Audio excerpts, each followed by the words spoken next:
오늘 우리 함께 은혜 나눌 말씀은 신약성경 마가복음, 마태복음, 신약성경 마태복음 14장 22절로 33절입니다. 신약성경 마태복음 14장 22절로 33절입니다.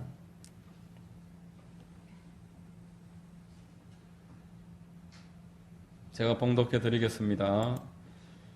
예수께서 즉시 제자들을 재촉하사 자기가 무리를 보내는 동안에 배를 타고 앞서 건너편으로 가게 하시고 무리를 보내신 후에 기도하러 따로 산에 올라가시니라. 저물매 거기 혼자 계시더니 배가 이미 육지에서 술이나 떠나서 바람이 거스름으로 물결로 말미암아 고난을 당하더라. 밤 사경에 예수께서 바다 위로 걸어서 제자들에게 오시니 제자들이 그가 바다 위로 걸어오심을 보고 놀라 유령이라 하며 무서워하여 소리 지르거늘 예수께서 즉시 이르시되 안심하라 나니 두려워하지 말라. 베드로가 대답하여 이르되 주여 만일 주님이시거든 나를 명하사 물 위로 오라 하소서. 오라 하시니 베드로가 배에서 내려 물 위로 걸어서 예수께로 가되 바람을 보고 무서워 빠져가는지라 소리질러 이르되 주여 나를 구원하소서 하니 예수께서 즉시 손을 내밀어 그를 붙잡으시며 이르시되 믿음이 작은 자여 왜 의심하였느냐 하시고 배에 함께 오름에 바람이 그치는지라. 배에 있는 사람들이 예수께 절하며 이르되 진실로 하나님의 아들이로소이다 하더라. 아멘. 할렐루야.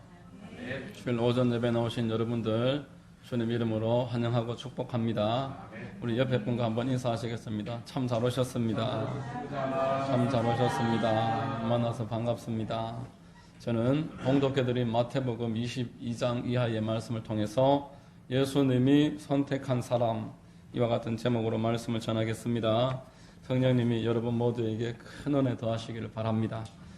여러분 예수님이 떡 5개로 그리고 물고기 2마리로 남자만 5,000명을 배부르게 먹이고 12광주리를 남겼다라는 본문과 지금 바로 연결해서 동시에 일어난 사건이 오늘 본문입니다. 성경은 이 오늘 본문을 통해서 우리에게 분명한 메시지를 주시기를 원합니다. 본문에 여러 사람들이 나오는데 하나님은 이 여러 사람들 각자에 관해서 어떤 뜻을 말씀하고 계십니다. 우리가 오늘 본문을 통해서 우리가 어떤 사람이어야 하고 예수님이 어떤 사람을 사용하시는지를 같이 한번 말씀으로 은혜를 나누겠습니다. 첫 번째, 예수님 주변에 많은 무리가 있었습니다.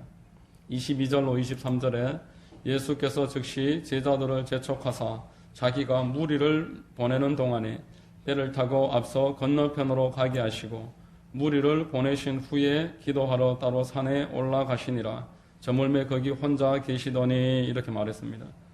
수만 명에 달하는 사람들이 예수님 주변에 모여서 하루 이틀 사흘 식음을 전폐하고 그 말씀의 황홀경 속에서 은혜를 넘치게 받았습니다. 그러나 그들이 육신에 속한 자로서 배가 고팠고 예수님은 그들의 그 배고픔을 긍휼히 여기시고 배불리 먹여 주셨습니다. 이 작은 어린아이가 가지고 있는 도시락 그 떡 5개와 물고기 2마리를 가지고서 대략 한 2만에 달하는 그 많은 사람들을 배불리 먹이시니까 이 사람들의 눈이 휘둥그레지면서 대단히 흥분했습니다. 야, 이 사람이다. 정말 우리가 기다리던 우리의 지도자가 될 만한 사람이 이 사람이다. 이 사람만 이제 따라다니면은 아무 문제가 없을 것이다. 로마의 압제로부터 우리를 구원해 줄 정치적인 메시아 드디어 왔구나 이러면서 흥분을 했습니다. 그러나 여러분 예수 그리스도께서는 그 사람들에게 긍휼을 베푸셨다고 할지라도 이제부터 그 사람들과 계속 함께하면서 그 사람들의 뜻대로 움직이시는 그런 분은 아니다라는 것입니다. 이스라엘 민족만을 위한 정치 지도자가 되기 위해서 오신 분이 아니시기 때문에 그들은 지금 완전히 허물을 켜고 있는 것입니다. 처음부터 끝까지 자기의 목적과 계획과 유익만을 위해서 몰려든 사람들이기 때문에 이들을 빨리 흩어보내지 않았다가는 예수님이 지금 봉들여서 양육하고 있는 제자 이 12사람까지도 물들기 십상이었습니다. 그래서 예수님은 그들과 제자들을 신속히 분리하신 것입니다. 그들이 예수님을 계속 따라다니면은 영적인 유익을 혹여라도 얻을 수 있겠지만, 그러나 예수님의 제자들은 그렇지 않습니다. 아무런 유익이 없습니다. 여러분, 썩은 사과와 싱싱한 사과를 같이 광주리 속에 놓아두면은 혹시라도 썩은 사과가 싱싱한 사과의 영향을 받아서 싱싱해질 수 있겠습니까? 그런 가능성이 없습니다. 오히려 싱싱한 사과가 썩은 사과 때문에 더 빨리 썩어버리는 것입니다. 잘못된 생각을 가진 사람이라고 할지라도 무조건 많이 데려다만 놓고 많이 모이기만 하면 된다라는 것은 세상적인 사고방식입니다.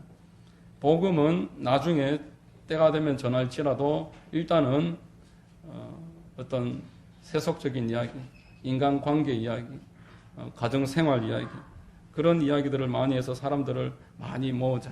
이런 것은 교회가 세상에서 힘을 잃어버리고 손가락질을 당하는 바로 그 지름길이 됩니다.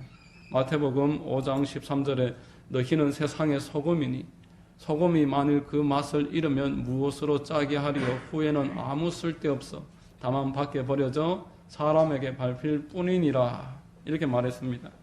여러분, 예수께서는 많은 사람들을 데려다가 그들의 뜻대로 따라다니는 그런 분이 아니시고, 한 사람이라도 제대로 복음을 전해서 거듭나게 한 다음에 제자로 양육을 하면은 그 사람이 성령 충만 받은 다음에는 한 민족을 바꿀 사람이 된다라는 것을 아셨습니다. 그래서 지금 이 제자들을 위해서 몸소 배려를 하신 것입니다.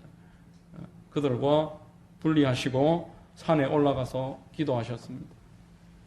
아버지 하나님, 이 연약한 우리 제자들이 세상에 물들지 말게 하시고 이 오병이어의 사건을 잘못 해석해서 하나님 나라보다 세상 나라에 빠져들지 말게 하시고 이들이 잘 양육받아서 하나님을 위해서 아름답게 쓰임받도록 주님 인도하여 주시옵소서. 예수님은 산에 올라가셔서 제자들을 위해서 기도하신 것입니다. 여러분, 예수님은 지금도 동일하십니다. 예수님은 여러분들 한 분 한 분에게 관심이 있는 줄로 믿습니다. 복음으로 충만받고 복음으로 가치관이 완전하게 거듭나서 예수 그리스도의 그 구속의 은혜를 깨달은 사람이 하나님의 말씀과 기도로서 성령 충만함을 받게 되면은 한 사람이 백을 감당하고 한 사람이 민족을 감당하는 사람이 되는 것입니다. 하나님께서는 우리가 이렇게 말씀 가운데서 변화받아서 헌신하고 성령 충만받아서 하나님의 나라에 아름답게 쓰임받기를 원하고 계시는 것입니다. 수많은 무리는 자기 뜻과 달라지면은 바다 물결 사라지듯이 한순간에 다 떠나버리고 말 것입니다. 그러나 하나님 앞에 바르게 세워진 제자는 세상을 변화시킵니다. 여러분 모두가 이러한 제자가 되시는 은혜가 있으시기를 주의 이름으로 축원드립니다. 두 번째로 오늘 본문에는 베드로가 나옵니다. 여러분, 예수님이 베드로를 물 위에 걷게 하신 내용은 여러분들 몇 번 들어보셨고 세상에서도 영화 같은 데서 많이 풍자되는 그런 내용입니다. 물 위를 걷는 방법이라고 해서 왼쪽 다리가 물에 빠지려고 하면 빨리 들어서 오른 다리를 다시 올리고 그렇게 다리를 계속 들었다 내렸다 하면서 물 위를 걸을 수 있다. 베드로 이야기를 가지고서 이야기하는 것을 제가 코미디 프로에서 본 기억이 있습니다. 여러분, 베드로는 본디 아주 무식한 사람이었습니다. 평생을 바닷가에서 그물을 던져서 물고기 잡아서 그렇게 살아가던 사람이었습니다. 이 베드로가 예수님을 만나서 시몬이라는 이 베드로가 예수님을 만나서 그 베드로라는 이름을 받기 전에 이름은 시몬입니다. 베드로는 반석이라는 뜻인데 시몬은 듣는다라는 뜻이기 때문에 남의 말을 귀 기울여서 들으면서 급하게 길을 좌우로 방향을 바꾸는 갈대 같은 사람이다. 그런 의미가 시몬 속에 있을 것입니다. 그러나 이 시몬 베드로는 예수님을 만난 이후에 그가 가지고 있던 열정으로 하나님 앞에 아름답게 쓰임을 받는 열정으로 충만한 사람의 대명사로 쓰임받게 됩니다. 여러분, 예수님은 가는 곳곳마다 꼭 이 베드로를 대동하셨습니다. 수제사로 베드로를 쓰셨습니다. 야이로의 그 딸을 죽었다가 살리는 자리에 갈 때도 베드로는 데리고 가셨습니다. 그리고 변화산에 올라가는 그 장소에도 변화산에서 엘리야와 모세를 만날 때에도 베드로는 데리고 가셨습니다. 겟세마네 동산에서도 제자들이 한 곳에 모여 있고 조금 더 베드로는 데리고 가시고 겟세마네 동산에서 예수님은 기도하셨습니다. 이 베드로는 오늘 본문에서 예수님이 무리를 걸어서 다가오니까 자기도 무리를 걷고 싶었습니다. 그래서 예수님 앞에 예수님 혹시 주님 나도 좀 걷게 해주시면 안 되겠습니까? 부탁을 합니다. 마태복음 14장 28절에 베드로가 대답하여 이르되 주여 만일 주님이시거든 나를 명하사 무리로 오라 하소서. 여러분 잠깐이지만 무리를 걸은 유일한 사람이 베드로가 아닐까 생각합니다. 잠깐이지만 베드로는 예수님과 함께 무리를 걸었습니다. 이 사람의 그 호기심, 담대함이 무리를 걷게 하는 하나의 그 출발이 되었습니다. 그러나 열정만 앞서고 아직까지는 성숙하지 못한 사람이라서 가만히 이제 바다를 보고 풍랑이 치고 물결이 있는 것을 보니까 정신이 번쩍 드는 것입니다. 내가 이러다가 물에 빠지면 어떡하지? 그렇게 두려운 생각이 들자마자 이제 믿음이 사라졌습니다. 여러분 두려움은 믿음을 잠식시킵니다. 여러분들이 가지고 있는 두려움을 쫓으라고 성경에서 말하는 이유가 여기 있습니다. 두려움은 우리의 믿음을 빼앗아가고 예수 그리스도로부터 부여받아서 능력 가운데 있다가도 두려움이 생기면 빠져들어갑니다. 이때 베드로가 다시 예수님 앞에 부르짖습니다. 마태복음 14장 30절에 바람을 보고 무서워 빠져가는지라 소리질러 이르되 주여 나를 구원하소서. 여러분 예수님이 부활하셔서 그 호숫가에서 물고기 잡고 있는 제자들을 찾아오셨을 때에 다른 제자들은 이렇게 배를 지어서 물가로 올라가는데 베드로는 물속으로 뛰어들어 버립니다. 또 오늘 물 위에 걷겠다고 나서서 물에 빠지지를 않나? 뭐 이런 사람이 다 있을까? 베드로를 보면서 그런 생각을 안 할 수가 없는데 그러나 이런 베드로의 모습이 하나님 앞에 아름답게 보이고 귀하게 보이고 쓰임받은 동기가 되는 것입니다. 여러분 베드로는 내가 주님과 함께만 할 수 있으면 아무래도 상관없다. 내가 주님 선택하면은 책임은 주님이 지시지 내가 그 끝까지 다 계획하고 그것까지 계산하면 쓰임받지 못할 것이다. 기회가 사라질 것이다. 나는 언제나 주님 제일 옆에 있는 사람이 되어야지. 나는 주님 편에서 가까이 주님 이야기를 듣고 주님의 향취를 맡으면서 주님께 쓰임받는 사람이 되어야지. 베드로는 그러한 열정이 있었습니다. 여러분 하나님은 이 베드로를 귀엽게 아름답게 귀하게 보신 것입니다. 하나님은 두 라인의 사람을 사용하십니다. 실력파의 사람을 사용하시고 행동파의 사람을 사용하십니다. 하나님이 사용한 사람들은 일견 실력이 있었습니다. 모세오경을 기록한 모세는 왕궁 교육을 다 받았고 당대의 학문에 통달한 사람입니다. 사람들이 모세오경에 나와 있는 단어들을 분석하면서 그가 당대의 철학자여 학자 중에 학자였음을 인정할 만한 실력이 있었다. 이런 이야기들을 합니다. 바울 서신을 기록한 바울은 헬라어와 아람어와 히브리어 이 세 가지에 능통했고 가말리엘 수하에서 수학했고 당대의 대학자로 인정을 받았습니다. 종교개혁에 쓰임받았던 루터나 칼빈이나 쯔빙길리 같은 사람들은 모두가 천재라고 인정하던 당시의 수재들이었습니다.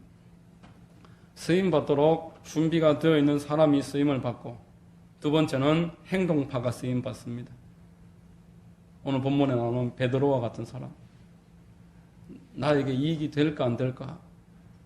다른 사람이 나를 어떻게 볼까? 이것이 중요한 것이 아니라 하나님 편에 서기를 원하는 사람. 구약 성경에 그 엘리야 같은 사람들, 아세라 선지자, 바알 선지자 합해서 850명 앞에서 혈혈단신으로 목숨을 걸고 성부수를 던졌습니다. 네가 믿는 하나님이 하나님이냐, 내가 믿는 하나님이 하나님이냐, 하늘에서 불을 내리게 한번 오늘 도전해보자. 지면은 죽는 것인데 승리를 했고 850명을 그 자리에서 다 멸해버렸습니다. 또 그 19세기에 D.L. 무디와 같은 사람, 그 무디가 쓴 설교문을 읽어보면 맞춤법이나 아주 문법적으로 엉망이라고 합니다. 초등학교 교육도 겨우 제대로 마치지 못했다고 하는데, 그 사람이 당대의 전도자로 쓰임을 받았던 것은 베드로와 같은 이런 앞뒤를 가리지 않는 주님의 나라와 뜻을 위해서라면은 나에 대해서 그렇게 많이 따지지 않은 그런 성품이 있었다라는 것입니다. 내가 이 일을 해낼 수 있을까? 그것이 중요한 것이 아니라 하나님의 뜻이 어디에 있느냐, 이것이 중요한 것입니다. 오로지 거기에 집중하고 순종하면은 이를 행하시는 분은 하나님이신 줄로 믿으시기를 바랍니다. 여러분, 성도가 가져야 할 분명한 의식은 일을 행하는 분은 하나님이시다라는 것입니다. 내가 일을 하는 것이 아니라 하나님이 일을 하시는 것입니다. 내가 하나님을 믿고 그 편에 서면은 나는 그분에게 쓰임을 받는다라는 것입니다.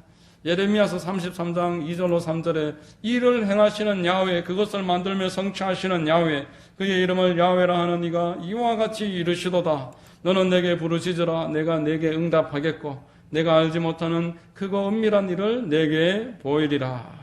여러분, 야고보서 1장 17절에 온갖 좋은 은사와 아름다운 선물은 다 위로부터 빛들의 아버지께로부터 내려오나니 라고 말씀을 했습니다. 우리가 하나님 편에서 서기를 원하고 하나님이 이 일을 하신다라고 믿고 그분에게 내 자신을 드리면 행동파와 같은 이 베드로와 엘리야와 또 D.L. 무디와 같은 당대의 쓰임을 받고 하나님의 나라에 큰 영광을 나타냈던 사람으로 저와 여러분들도 아름답게 쓰임받는 은혜가 있을 줄로 믿습니다. 세 번째로, 자, 오늘 본문에는 거론은 하지 않지만 가만히 있는 사람들이 있습니다. 예수님과 베드로가 무리를 걸을 때 배 위에 누가 있었습니까? 12제자가 다 있었는데 베드로의 이름만 거론되고 있는 것입니다. 여러분, 모두 제자인데 여러분, 베드로와 야고보와 요한 외에 성경에 거의 거론되는 분들이 잘 없습니다. 그들이 무엇을 했고 어디에서 사역을 했는지 여러분들 이름도 다 기억하지 못하실 것입니다. 그 정도로 많이 일을 하지 않았습니다. 하나님이 차별하시는 것이 아닙니다. 하나님은 똑같이 보호하시고 똑같이 양육하시고 그들을 귀하게 지키시기를 원하십니다. 오늘 본문에 그 12명에게 예수님이 동일하게 관심을 가지시고 그들을 세상에서 보호하시고 풍랑에 휩쓸리지 않도록 지켜주셨다라고 분명하게 말씀을 하지만, 그러나 이 사람들은 베드로와 같은 그런 마음이 없었던 것입니다. 움직이고자 하는 그러한 열정이 없었습니다.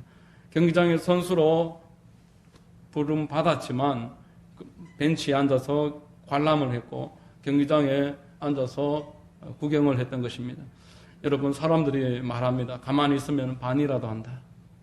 그런데 하나님의 나라는 가만히 있으면 미천도 건지지 못하는 것입니다. 하나님은 작은 일을 어떻게 하는지 거기에 관심을 가지십니다. 작은 일에 충성을 다하면 더 큰 일을 맡겨주시는 분이십니다. 마태복음 25장에 달란트 비유가 나옵니다. 5달란트 받은 사람은 일을 만드는 사람입니다. 2달란트 받은 사람은 해야 할 일은 하는 사람입니다. 1달란트 받은 사람은 해야 할 일도 하지 않았습니다. 5달란트 받은 사람과 2달란트 받은 사람은 칭찬을 받았지만 그 1달란트 받았던 사람은 그마저도 빼앗겨버렸습니다. 여러분, 하나님께서는 우리에게 무엇을 원하십니까? 하나님 앞에 매사에 의탁하기를 원하십니다. 하나님을 믿고 살아가기를 원하십니다. 하나님이 나와 함께 한다는 것을 믿고 내가 지금 이 자리에서 어떻게 해야 할까를 생각하는 것을 원하십니다. 베드로와 야고보와 요한, 베드로가 이렇게 실수가 많았고 야고보와 요한은 본래 별명이 보아너게입니다. 우리의 사람, 성격이 급하고 막 화를 잘 내고 저것들 죽여버릴까요? 막 이럽니다. 예수님 앞에. 예수님이 너가 도대체 무슨 생각을 하고 사는 사람이냐? 책망했습니다. 나를 따르지 않는다고 죽여버릴까요? 이렇게 할 때에 보아너게라는 별명을 가질 만큼 성질이 급하다고 책망을 받았습니다. 그러나 이들은 미션이 주어지면은 움직이는 사람이었습니다. 믿음이 있으면은 믿음대로 살아가는 사람이었습니다. 여러분, 실수 없는 사람이 없습니다. 아브라함이, 모세, 다윗이 실수가 있었습니다. 오늘 본문에 베드로, 야고보, 요한 실수가 많았습니다. 그러나 그들은 하나님의 일에 쓰임받기를 원했습니다. 주저앉았을지라도 하나님 앞에서 일어섰습니다. 다시 일어나기만 하면은 어떤 형편과 어떤 죄가 있었을지라도 하나님이 다시 기회를 주십니다. 너희 죄가 주홍같이 붉을지라도 흰눈같이 희게 되리라. 진홍같이 붉을지라도 양털같이 희게 되리라. 이렇게 이사야서 1장 18절에서 말씀하신 것처럼 우리 모두에게 하나님이 또 기회를 주시는 분이신 줄로 믿으시기를 바랍니다. 마지막으로 본문에 예수님이 등장합니다. 여러분, 오늘 본문이 말하고자 하는 것은 사실 무리도 아니고 베드로도 아니고 소극적인 제자들도 아니라 예수님입니다. 예수님이 주인공입니다. 나머지는 서브입니다. 나머지는 그 다음의 사람들입니다. 성경은 예수 그리스도를 말하고자 하는 것입니다. 오늘 본문 32절로 33절에 배에 함께 오름에 바람이 그치는지라. 배에 있는 사람들이 예수께 절하며 이르되 진실로 하나님의 아들이로소이다 하더라. 이렇게 말합니다. 배에 오르는 즉시 풍랑을 멈추게 하실 수 있는 분, 우리의 모든 풍랑 가운데 예수 그리스도께서 오르시면은 그 풍랑을 잠재우실 수 있는 분, 동시에 모든 사람이 친구처럼 여겨야 될 뿐이 아니라 그 앞에 엎드려 절을 하고 하나님의 아들이로소이다 라고 진심으로 경배하면서 높여드려야 될 분이 예수 그리스도인 줄로 믿으시기를 바랍니다. 여러분, 인류는 예수 그리스도를 그저 선택사항으로 여길 수 없습니다. 아담의 죄로 인해서 완전하게 망해버린 것이 인류라는 것입니다. 나면서부터 죄인으로 태어나서 하나님을 모르고 살아갑니다. 이 죄에 대한 결과는 어마어마해서 영과 혼과 육의 모든 부분에 있어서 저주를 가지고 왔습니다. 결국 영원한 멸망으로 끌고 가며 이 땅에서도 자기들의 수중에서 좌지우지 제 멋대로 고통을 주고 밀가부르듯이 한다. 성경에서 말했던 것입니다. 그러나 이들을 긍휼히 여기시고 이 죄의 문제를 해결하시고 이 땅에서도 하나님이 붙잡으셔서 하나님의 나라와 의를 위해서 빛과 소금의 사명을 위해서 하나님이 예비해 놓으신 선한 일을 위해서 아름답게 쓰시려고 우리를 구원해 주시는 분이 예수 그리스도인 줄로 믿으시기를 바랍니다. 이 예수 그리스도의 십자가로 말미암아서 저와 여러분은 죄에서 용서받고 의인이 되는 것입니다. 요한 복음 1장 12절에 영접하는 자 곧 그 이름을 믿는 자에게는 하나님의 자녀가 되는 권세를 주셨으니, 여러분, 자녀는 뭐 잘났느냐 못났느냐, 많이 배웠느냐 적게 배웠느냐, 가진 것의 유무에 따라서 자녀가 되는 것이 아니라 그 영으로 나는 사람이 자녀입니다. 하나님의 그 은혜를 깨닫고 영접하는 자는 하나님의 자녀가 되는 것입니다. 뿐만 아니라 예수 그리스도께서 십자가를 지심으로써 하늘 문을 여시고 성령을 부어주신다라고 말씀하셨습니다. 저와 여러분들은 이 땅에서 고아로 살아가는 것이 아닌 것입니다. 요한복음 16장 7절에 내가 떠나가는 것이 너희에게 유익이라. 내가 떠나가지 아니하면 보혜사가 너희에게로 오시지 아니할 것이요 가면 내가 그를 너희에게로 보내리라. 이렇게 말씀을 하셨습니다. 예수 그리스도께서 하늘 보좌 우편 위에서 우리를 위해서 지금 기도하고 계시고 동일한 보혜사 되시는 성령님을 저와 여러분에게 보내주셨습니다. 이것이 십자가를 지심으로써 이루어진 일이다라는 것입니다. 예수님의 십자가로 말미암아서 우리의 저주는 사라졌습니다. 우리는 아브라함의 복을 받은 사람이 된 것입니다. 에덴의 축복은 천국에서 완성되지만 이 땅에서는 저와 여러분들이 아브라함의 복을 누릴 수 있는 사람이 되었습니다. 갈라디아서 3장 13절로 14절에 그리스도께서 우리를 위하여 저주를 받은 바 되사 율법의 저주에서 우리를 속량하셨으니 기록된 바 나무에 달린 자마다 저주 아래에 있는 자라 하였음이라. 이는 그리스도 예수 안에서 아브라함의 복이 이방인에게 미치게 하고 또 우리로 하여금 믿음으로 말미암아 성령의 약속을 받게 하려 함이라 라고 말씀했습니다. 하나님께서 여러분에게 아브라함의 복을 주시기를 원하십니다. 여러분, 아브라함의 복은 모든 것이 예비되어 있는 복입니다. 그 아브라함의 복을 주시고자 하십니다. 십자가는 그 일을 이루셨습니다. 또 십자가로 말미암아서 저와 여러분들은 이제 병고침의 길이 열려 있습니다. 이 땅에서 질병이 사람의 영과 혼과 육을 잠식해가는 마귀의 도구입니다. 여러분, 질병은 우리가 분명해야 합니다. 하나님이 주신 것이 아니라 죄를 짓고 하나님에게서부터 분리된 이후에 죄의 결과로 생긴 것이 질병입니다. 사람이 흙으로 돌아간다라고 저주를 말했습니다. 흙으로 돌아간다는 것은 죽는다는 것입니다. 질병을 통해서, 사고를 통해서 우리가 죽게 되므로 이 질병은 하나님이 주신 것이 아닙니다. 베드로전서 2장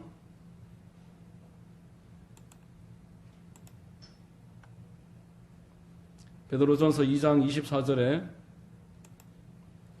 친히 나무에 달려 그 몸으로 우리 죄를 담당하셨으니 이는 우리로 죄에 대하여 죽고 의에 대하여 살게 하려 하심이라. 그가 채찍에 맞음으로 너희는 나음을 얻었나니. 할렐루야. 여러분, 예수님이 채찍에 맞으신 이유는 우리의 병에서 치료하시고 약한 것을 회복시켜주기 위함이라고 하셨습니다. 참새 한 마리가 그냥 땅에 떨어지지 않는다라고 하셨는데 왜 예수님이 채찍을 맞으셔야 됩니까? 십자가의 강도들도 채찍을 맞지 않았는데 왜 예수님만 채찍을 맞으셨습니까? 저와 여러분들의 질병을 고쳐주시고 우리가 치료받을 수 있는 길을 열어주시기 위함이라는 것을 믿으시기를 바랍니다. 예수님이 십자가에서 죽으신 다음에 부활하시고 이제 하늘 보좌 우편 위에서 우리를 위해서 기도하시고 계시다가 이제 내려오십니다. 그때가 이 세상의 끝이라고 말씀하셨습니다. 예수 그리스도를 믿는 자들은 살아서 예수님이 오시면은 들림 받을 것이요, 죽어서 이미 잠자는 자들은 예수님이 오실 때 부활의 몸을 입고 주님과 함께 영생을 누리게 될 것입니다. 이것이 십자가에서 우리를 향해서 예수님이 이루어 주신 하나님의 은혜인 것입니다. 그러므로 성도는 이 예수 그리스도에게 주목해야 될 것입니다. 예수 그리스도를 의지해야 되는 것입니다. 본문의 제자들과 같이 예수님 앞에 절하면서 진실로 하나님의 아들로서이다, 예수님에 대해서 분명하게 하나님의 아들이라는 의식을 가지고 계시고 그 예수 그리스도께서 나를 이처럼 사랑하신다는 의식을 가지고 계시고 그분이 지금도 나를 위해서 기도하고 계시고 그분이 나를 위해서 하늘에서 거할 집을 다 만드신 다음에 나를 데리러 내려오신다고 하셨습니다. 이것에 대한 명확한 의식을 가지시는 여러분들 되시기를 바랍니다. 진실로 하나님의 아들이로소이다, 이렇게 고백할 수 있는 사람이 가장 이 땅에서 복 있는 사람입니다. 여러분, 성경은 이 예수님을 가르치는 책입니다. 베드로도 무리도 다른 제자들도 이렇게 이제 살아있는 동안에 우리가 본받아야 될 하나의 길을 제시하는 것이지, 우리가 궁극적으로 바라봐야 될 대상은 예수 그리스도인 줄로 믿으시기를 바랍니다. 여러분, 예수 그리스도 안에서 여러분들의 모든 풍랑이 잠잠하게 될 것입니다. 예수 그리스도를 진실로 영접하는 자의 삶에는 하나님이 예비하심이 있습니다. 땅에서 하나님이 보호하시고 인도하시고 공급하십니다. 이것이 예수 그리스도를 진실로 영접한 사람들이 누리는 은혜이며 축복입니다. 주님을 보는 눈이 활짝 열리시고 날마다 주님 앞에 경배하고 기도하는 여러분들 되시기를 예수님의 이름으로 축원드립니다. 기도하겠습니다. 좋으신 하나님 감사합니다. 말씀을 통해서 참으로 오병이어의 큰 사건이 일어났지만 우리 주님께서는 우리에게 우리가 하나님의 아들이라고 고백하고 그 앞에 엎드리고 분명한 세상을 변화시키는 일꾼으로 양육되고 성장하기를 바라고 계심을 알게 하시니 감사합니다. 오늘 우리 모두 오늘 말씀을 통해서 깨달음을 얻게 하시고 참으로 이 땅의 모든 것들을 주관하시는 하나님이신 줄로 믿고 그 발 앞에 엎드려서 경배하고 그 뜻대로 행함이 있는 은혜가 있도록 축복하여 주시옵소서. 예수 그리스도의 이름으로 감사하며 기도드립니다. 아멘.